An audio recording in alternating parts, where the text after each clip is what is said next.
नमस्कार सर। नमस्कार नरेश जी। सर जी, बताइए। मैं यहाँ से नौकरी छोड़ रहा हूँ। नौकरी छोड़ रहे अचानक? क्या बात है नरेश जी, कोई बात तो गई है क्या? सर जी, मैं तो सबको बोल बोल कर थक गया हूँ कि मेरी पगार बढ़ा दो, पगार बढ़ा दो, लेकिन मेरी कोई सुनता ही नहीं। और मुझे लगता है अब इससे ज़्यादा मेरी तनख्वाह बढ़ेगी भी नहीं। तो साहब जी, मुझे तो यहाँ काम ही नहीं करना। बाहर एक सोसाइटी है, वो मुझे 18,000 रुपये दे रहे हैं। तो साहब जी, मैं तो यहाँ से नौकरी छोड़ रहा हूँ और मेरी होगी उनसे बात। मैं तो वहीं काम करूँगा।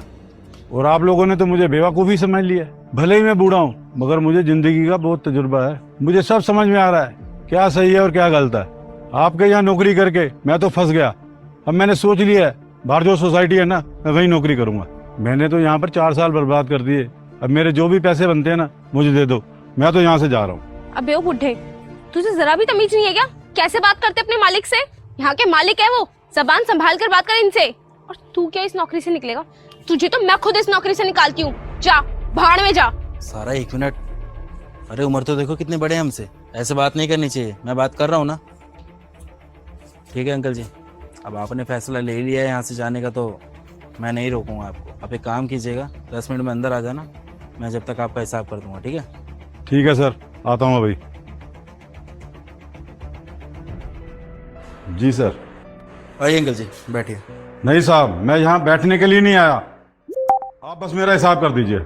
मैं आपके पास नौकरी नहीं कर सकता। धर्मेंद्र, तुम इस बुड्ढे की सैलरी इसके मुंह पर फेंक के मारो और भगाओ इसको। जब से आया तब से। अगर तूने मुझे इग्नोर किया तो तेरी माँ मर जाएगी। अगर अपनी माँ को बचना चाहता है तो इस वीडियो को लाइक कर, चैनल को सब्सक्राइब कर और जाते जाते कमेंट में बकवास किए जा रहा है। सारा 2 मिनट चुप रहोगी? मैं बात कर रहा हूँ ना अंकल जी से।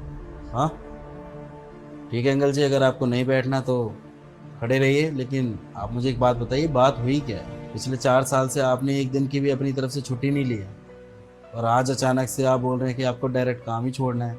कोई तो वजह होगी ना इस बात की। आप मुझे वजह तो बताइए क्यों छोड़ रहे हैं काम। कोई बात नहीं, अगर आपने फैसला ले लिया है तो मैं क्या ही कर सकता हूँ।